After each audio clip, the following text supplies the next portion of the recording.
I've never really been one to buy into the whole skinwalker nonsense that's talked about frequently in the Navajo culture, as well as just hearing it in the general southern United States area. But I have something that genuinely happened to me that's really left me terrified. Let me explain this to you. I was driving in the later evening in southern Arizona, far away from any Indian reservation to my knowledge. This is one of the things that is a red flag in my head, because it just doesn't make any sense. I guess I realize that they're everywhere in this region and don't pertain to one specific reservation. So, I'm driving, and there's no other cars on the road at this time. It's getting pretty dusk, so the sun is setting. By the way, if you have ever been in Arizona during a sunset, it is absolutely gorgeous. Just saying. That's really the only positive side note to this entire story. I'm coming up to a bend in the road, or should I say a bend in the hill, when I go up it and over, and blocking the road up ahead is probably what I can make out to be around 6 or 7 coyotes, just sitting there in the middle of the road, facing my oncoming vehicle. What the hell? I whisper to myself. Why are there these coyotes sitting there in the middle of the road, blocking it? But as I pull closer, I realize something is horribly wrong. Not only are these coyotes much larger in size than your average coyote, but they all looked terrible. They were disfigured, emaciated. They looked like they had a terrible case of mange, and they all looked deformed. Before I even came to a stop, I got a bad feeling in the pit of my stomach, and I felt like I needed to turn around and leave in that instant. There is nobody else on this road, so of course all 6 or 7 of these things turn around and their attention towards me. That's what I noticed something even more unnerving. All of them have solid white eyes. No iris, no pupils, nothing. There was nothing animalistic about them, and that feeling in the pit of my stomach grew worse and worse each second that I sat in this situation. I hadn't even fully stopped the vehicle before I quickly swerved the vehicle in a 180 fashion and hauled out of there. I can't say for certain that this was a pack of skinwalkers, but I just find it very weird that you have a pack of 7 of them, all looking deformed and covered in mange and emaciated looking. Gosh, they looked so grotesque, and in a small group like that, there's no explaining it. When I pulled up to them, they all had their heads down, but still facing in my direction. And like I said, they all turned up to face me in unison. The way they turned their heads to look at me right in the face was just beyond creepy. They weren't even looking at my car though, and even though I had my headlights on, they were looking right through my windshield, directly at my face. I could feel it. I sensed they were looking into my soul. Man, did that not give me the heebie-jeebies. And even as I type this out, it's making me relive that horrible memory. Now, I get freaked out every time I'm driving down there, which I still do frequently because I have many family and friends that live in the area.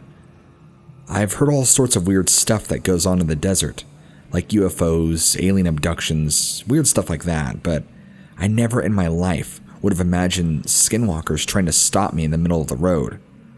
Like I said, it may have just been a coincidence, but I don't think I would have got that feeling in my gut had it just been a pack of regular coyotes. There was just something so off about all of it. I trust my gut instinct when it tells me there's something wrong. And boy, my entire body was just screaming at me to get out of there. Anyway, I hope this email isn't too long for you to read, but I just wanted to share with you my skinwalker experience, or what I believe to be a skinwalker experience. Stay out of Arizona if you can. It's not meant for people like us.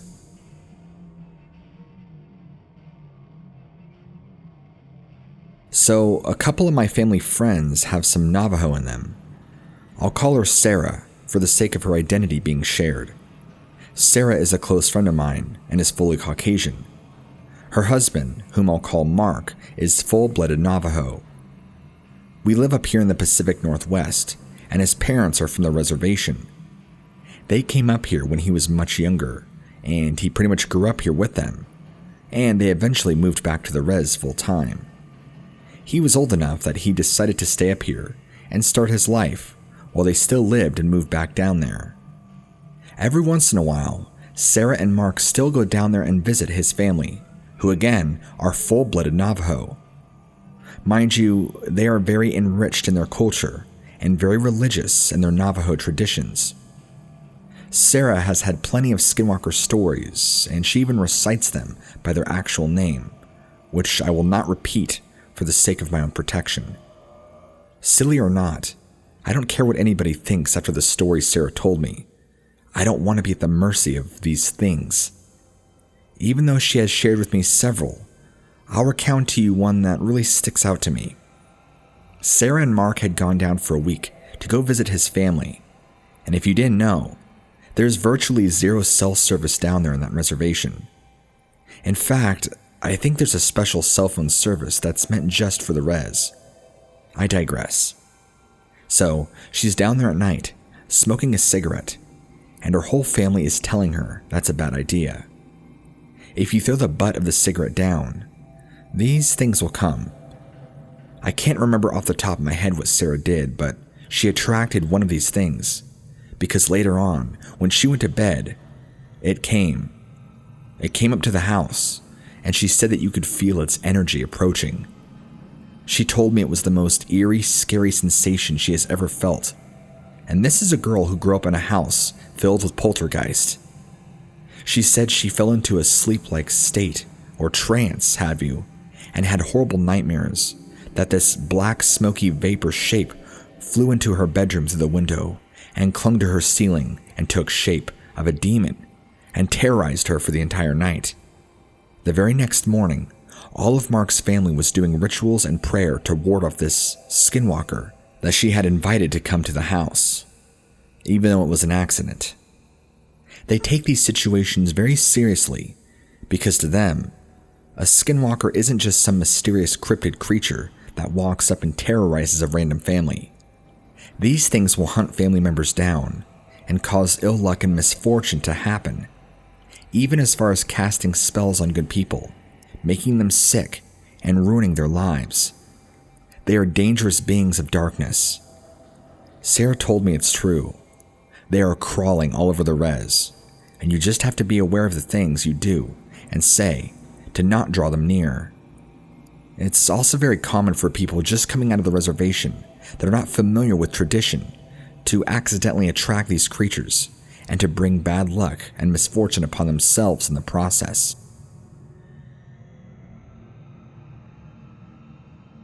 So, I want to start off this email by saying that I'm not too familiar with really any of the areas in New Mexico, so I can't fully recall exactly where I was. At the time, I drove a 1998 Honda Civic. It was a piece of crap. And of course, out of all the times it decided to poop out was when I was on the smaller road. And it was while I was driving semi-cross country. It was a hot day, so first the AC went out, then the car went out, and here I am, stuck in the New Mexico desert, and I have to walk my happy ass through a very small stretch of desert because the road I was on was leaving in the total opposite direction. Luckily for me though, I still had signal, and my GPS worked, so I figured I would just walk through a few miles through the small sections of desert to go run to the needed area to get help. Here's where things get weird. Off to my left was a small bluff that I did not notice right away, or at least noticed what was on it. I began to feel like I was being watched and got a really uncomfortable feeling. I shake it off at first, thinking the heat in the sun is probably just getting to me because I'm not used to this kind of heat. I'm looking around and I happen to turn and notice this dark figure watching me from on top of this smaller bluff. I'm not terribly far away from it, so I can make out some details, although they are minor. It looked like a very slim, slender thing. A being in black, torn, tattered robes from what I can describe. Whoever or whatever it was had a large animal skull on top of their head, with horns. They were covered from head to toe in this black, dirty, tattered robe, so I couldn't exactly see who it was or what was watching me. But when I mean they were slender, I mean like really slender, stick thin. I'm talking Ethiopians starving and haven't eaten in 3 weeks slender. It was unnatural, and it really gave me the creeps. So I kept on walking, but this person thing just kept watching me the entire time. I would be periodically checking over my shoulder to see if this freak was watching me, and at one point or another, it was gone. This made me feel even more nervous now, like this person was going to pursue me and chase me, so I quickly tried to pick up my pace and double time it. I don't know who this was, or what their intentions were, or why they were watching me so closely, but I was not comfortable being their Truman Show entertainment. The only thing I really know about the desert is that there's Las Vegas and of course Area 51, where all sorts of creepy, freaky stuff happens. Oh, I forgot about the Roswell crash. In fact, I don't even think I was more than 50 to 100 miles away from that area, if I'm not mistaken. Either way, screw what happened here. I didn't want any part to play. I eventually made it the 4-mile trek, and made it to where I needed to go get help for my Honda Civic. But that was probably one of the creepiest times I can ever recall happening in my life. There is an upside though. I'm very thankful that this happened to me at 1 p.m. in the afternoon. I can't imagine, nor do I even want to think about it, had this happened to me if it was after 10, or at night when it's totally pitch black outside. I think I probably just would have called for somebody to pick me up, or waited for hours or something for an Uber. I'm never walking through the desert at night, let alone during the day anymore. Especially after something like this is happening. You can count me out. I don't have very much personal experience with skinwalkers, but I do have a very disturbing story to relate to you. Very recently, a close family friend of mine died, and the circumstances in which he was killed, I believe, are even more strange. Let me give into details. I frequently visit the Navajo Res, where a lot of my family lives. I'm mostly full-blooded myself, but not quite. But I do not live on the Res. I do, however, spend a lot of time here, because most of my friends and family are full-blooded. Well, we have a close friend, whose name I will keep unidentified, but I will note him to you as John. John was a very recently found dead man, just a little ways out of town. But here's the manner in which he died that we all found very odd. He was discovered by his eldest son, and he had not died from exposure, or tripping and falling, or anything that you think an older man would. The blood from his body was drained completely. He was as pale as a sheet when they took him, and they could not find any marks on him that even show any way for the blood to be drained out of his body. He was found lying in the middle of the desert, completely untouched, and not even a single part of decay. It looked like he had been there for probably about 2 days. There were no signs of a struggle, like he had been attacked or anything. It really bothered me. We've been mourning his death, but we want more than that. We want answers. He was a close part of our personal community, and even more so, an integral part of our family. Without him, it's never going to be the same.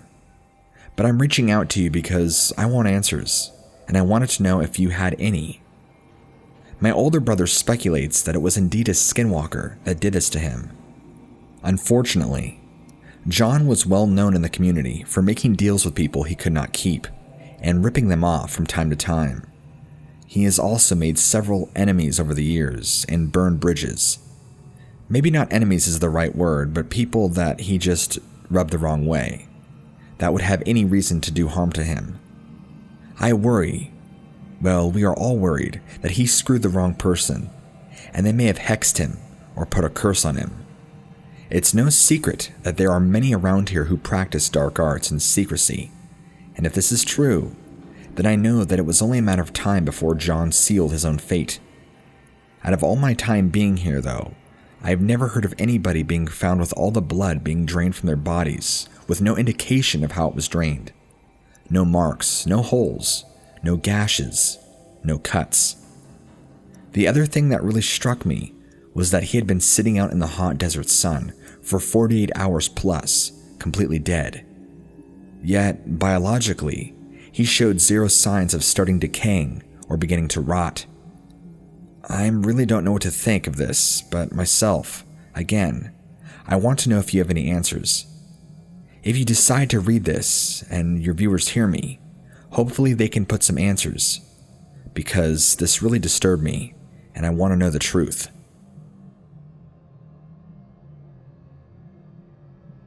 I firmly believe that I am being targeted currently by a skinwalker, and it is coming to my house every night and trying to pull me away.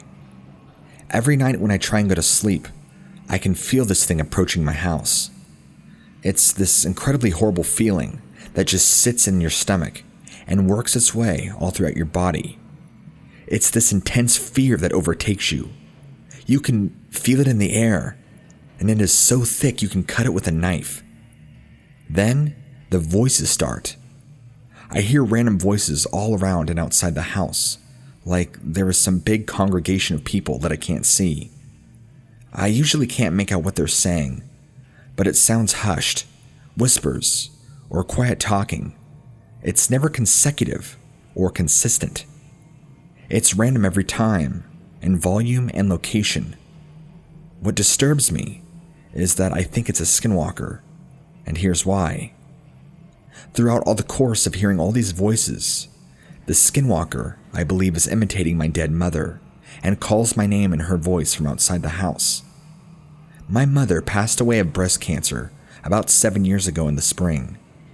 She's dead. She ain't coming back. Something is out there mimicking her voice and trying to call me outside to get me out of the trailer. Listen, I've never been a person that pays attention to ghosts or any sort of thing like that. Sure, I have watched ghost hunters from time to time, but paid no attention to anything of that realm of the unseen, so to speak. So, I don't know if this is a ghost or if it's some sort of demon. I've told a few people who I know that I am close with, and they all point to a skinwalker. I had to actually look up what a skinwalker was, and now that I know what it is, it's kind of freaking me out. This happens every single night, and it happens the same way. It does not let up. I don't know why it wants me, or what I did to antagonize it. Did I cross into a certain territory, or did I say something wrong? Is there anything I can do to repel this thing and get it to stop harassing me? So far, it has not tried to open my door or approach my trailer in any way. But every night, I hear it out there, mimicking my mother's voice, trying to get me outside. I haven't seen it because, to be completely honest with you, I am terrified to open up my window and look out and see that it's there. I don't want to know what it looks like. I don't care. I just want it gone, whatever the hell it is.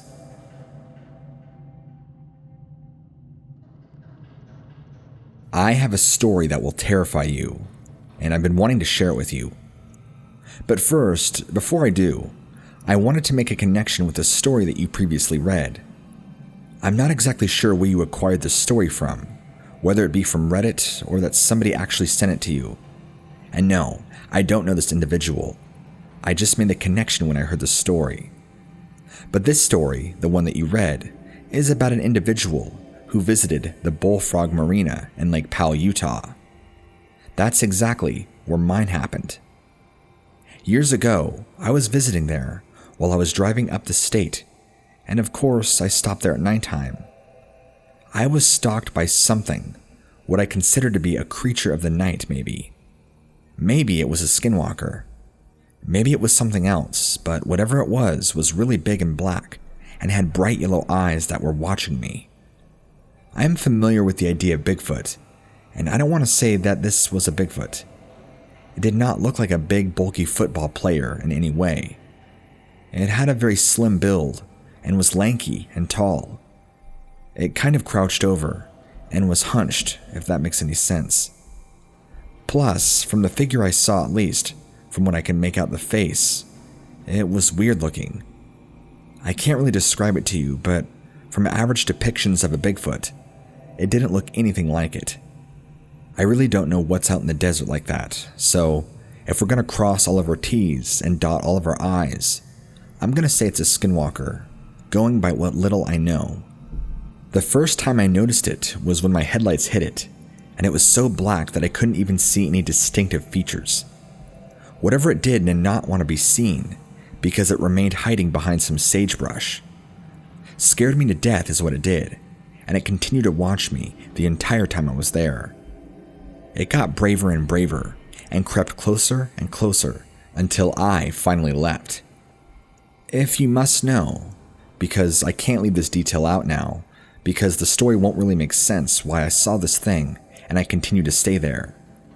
I had brought this girl with me, whom I wasn't quite dating, but we had this on and off fling.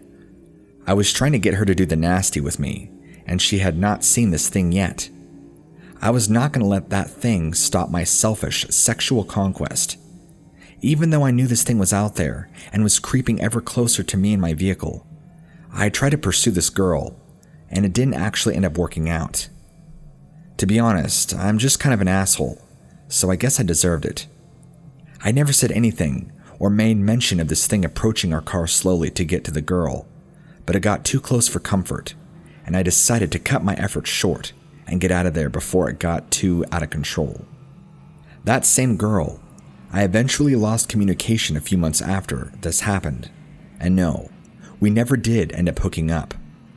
But that's my experience with the Bullfrog Marina.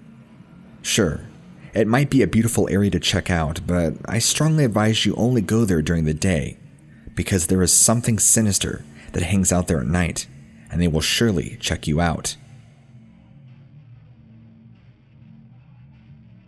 Okay, so this just happened 2 weeks ago, and I am still scared absolutely poopless.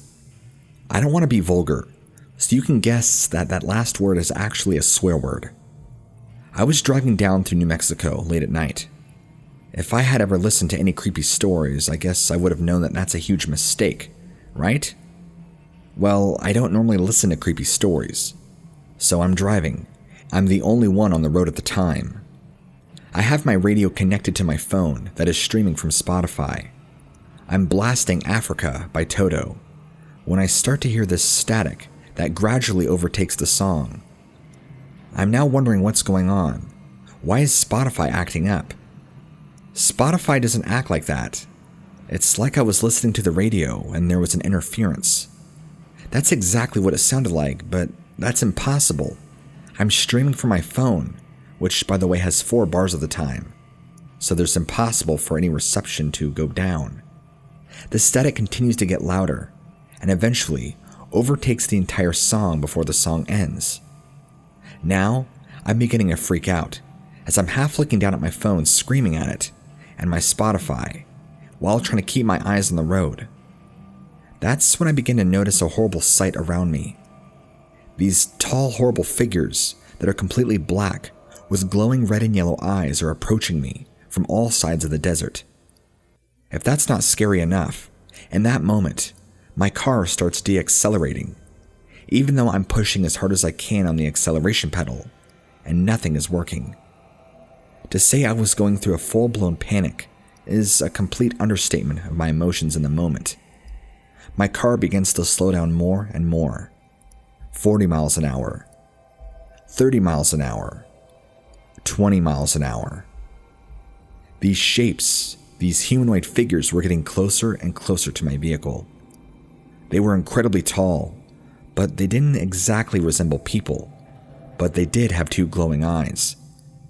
I thought I was having a nightmare, or maybe I had fallen asleep at the wheel. This was the worst vision or hallucination that I've ever had in my life, if this is what it really was.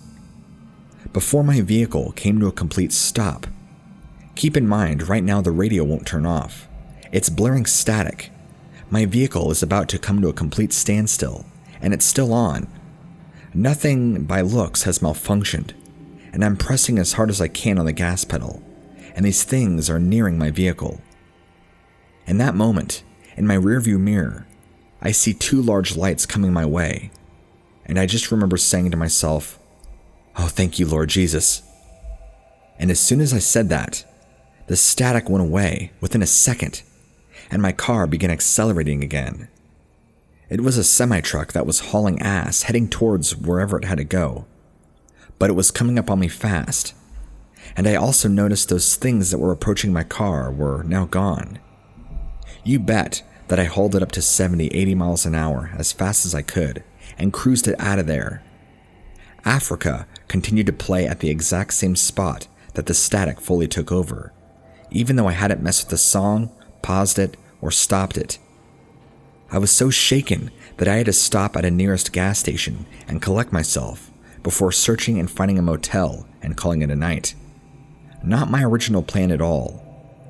They say freaky stuff happens out here in the desert, and I don't know what I would call this experience, except a horrible nightmare come to life.